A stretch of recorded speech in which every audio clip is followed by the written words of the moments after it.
Well, hello and welcome back to Supposedly Fun. My name is Greg, and it has been a week in terms of the news and work being crazy and just a lot. It's been a lot. And as perfect evidence of that is that I've been trying to record my September wrap up all week and have not gotten to it. And as the day was getting on today, I thought to myself, I'm not going to get to it, so I might as well just record a really quick version of a Friday Reads. And this is the third time I have tried to record it. Usually I can take the scraps of the video and Frankenstein them together into something, but today it just wasn't going to work. So we're going to try this again and see if it works and just do a Friday Reads video rapid style so as not to take up a whole lot of time. One thing real quick I did want to mention is that in my last Friday Reads video I had talked about audiobooks and YouTube videos and whether or not you speed them up to get through them a little bit faster. And it seems like the majority of people do speed them up at least a little bit. There are some people who speed them up a lot. More power to you if you can do it. I can't. So I experimented this week. I'm listening to the audio of The Splendid and the Vile by Erik, Larson, and I'll talk more about that when we get into the actual Friday Reads portion of this. But I experimented by speeding it up to 1.2. and I didn't like it. So it seems like it's just not something that is for me. I have done it with other audiobooks in the past, and I can't think of an example of one, but just with that slight speed up. And I had done the 1.2 speed for Louise Erdrich, and it just made it sound like she was talking at a regular pace. But by and large, I don't do it. And what I found when I sped up the Splendid and the Vile was that I was losing details.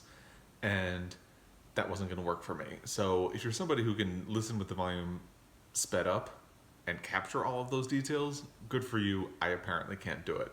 So I'm glad I tried, but I had to go back to regular pace, which means it's going to take longer for me to get through because that is a long book. But it is what it is, and it will be what it's going to be. By the way, I did not realize how much I say it is what it is until people started commenting on videos to point it out to me, and now I notice every single time I say it. So it's interesting when you learn these things about yourself.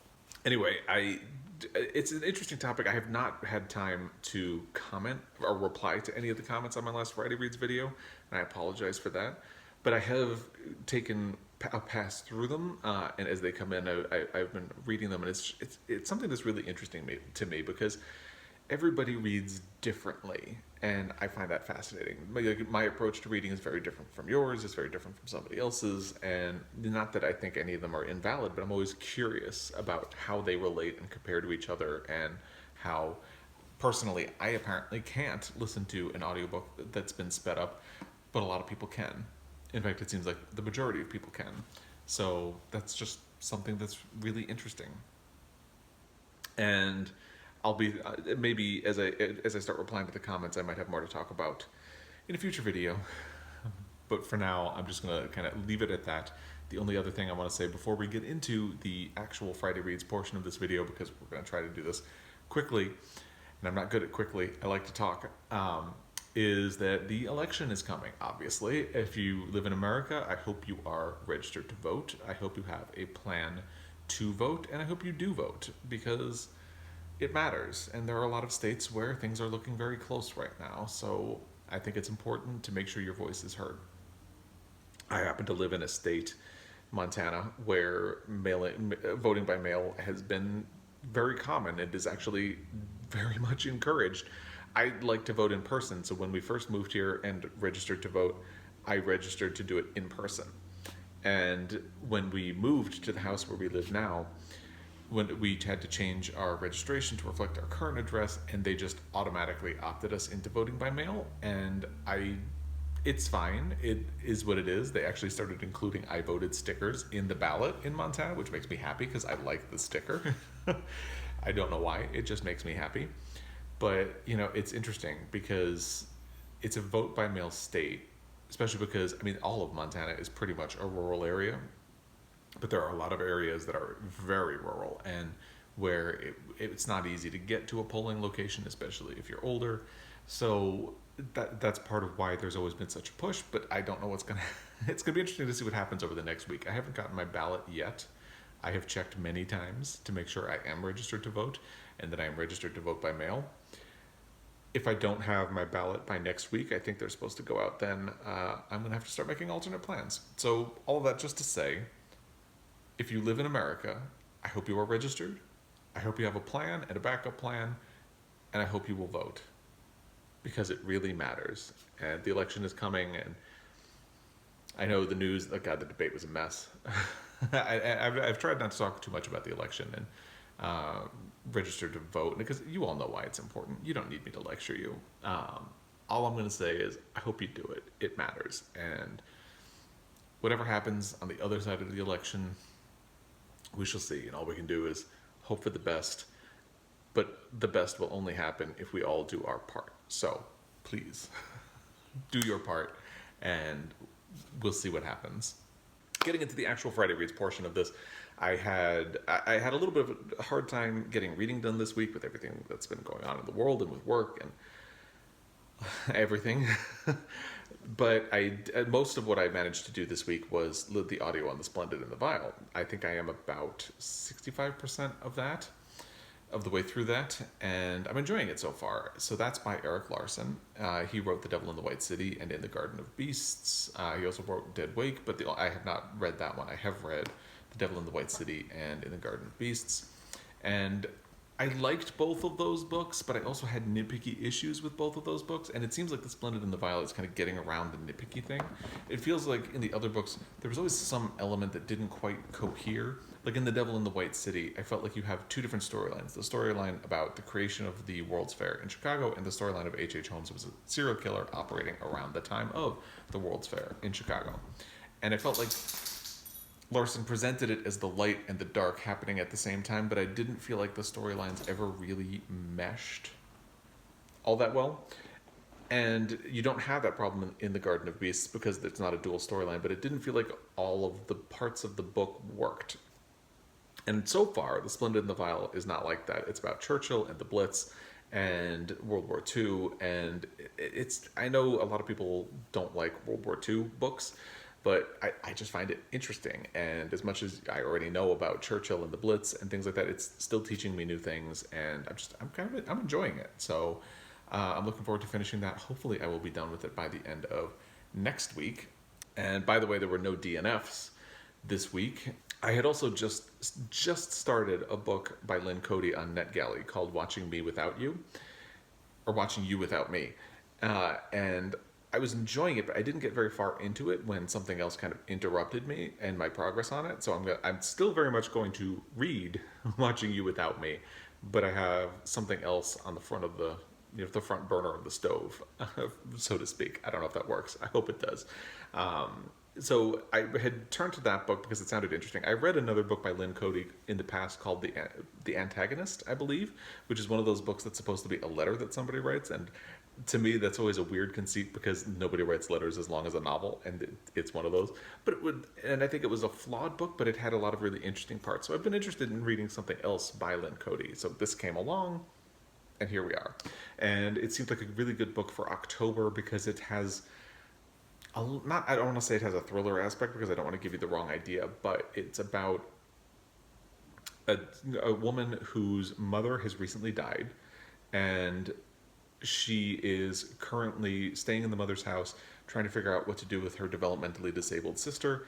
And while she's there figuring things out, caretakers who the mother had hired are coming in and out of the house, and one of them is this man who kind of ingratiates himself into her world and her life, and then things get sinister from there.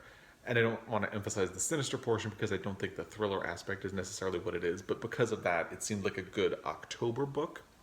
So, and I'm looking forward to getting back to it because I think I made it maybe 45 pages in and was enjoying it. So I'll be getting back to that book.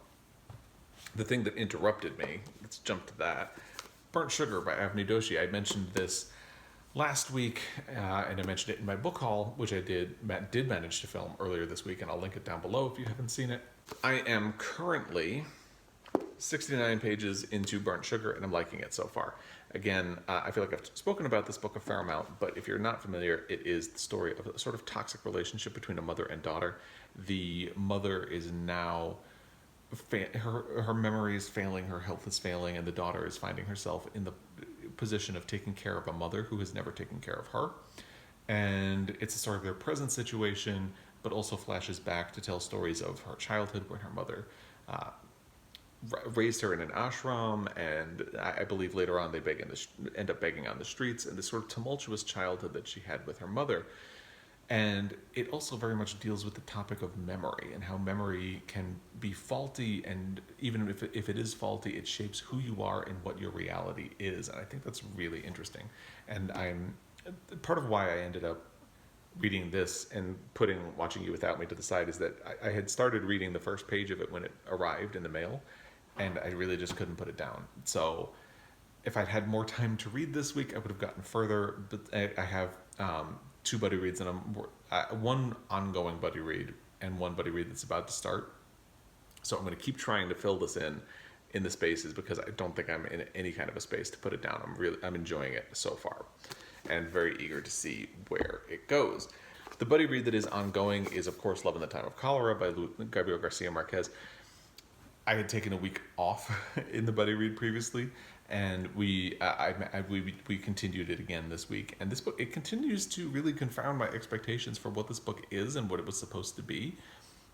And I like it, but I feel like I'm constantly feeling put off because it's not what I expect. And that's actually a thrilling feeling, I think, to think you know what something is going to be and then find that it is not that. And I think it's unexpected in a way, and the way it handles the central relationships is very unexpected, because it does deal with a romantic triangle, and I think it's doing a lot of really interesting things. I had always wanted to read more Gabriel Garcia Marquez, because the only book of his I've read is 100 Years of Solitude, which I call one of my favorite books of all time. It's really fantastic.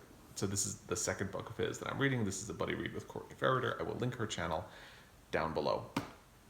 And I'm looking forward to getting further along in this. So there were no DNFs. Those are the books that I'm currently reading. What's coming up? Another buddy read. This is Shuggie, Bain by Douglas Stuart. And I took the cover off because I don't read hardcovers with a dust jacket on. That's just me and the way I do things. So I'm going to be holding up just a blue cover. Anyway, this is going to be a buddy read with Amelia Reeds. She's a commenter, and she and I had done a buddy read of Song of Solomon at the beginning of the year, which, as you know, if you follow along, Song of Solomon is so far my favorite read of the year, with Hamnet being a very close second, kind of vying, depending on the day, slipping into the top spot.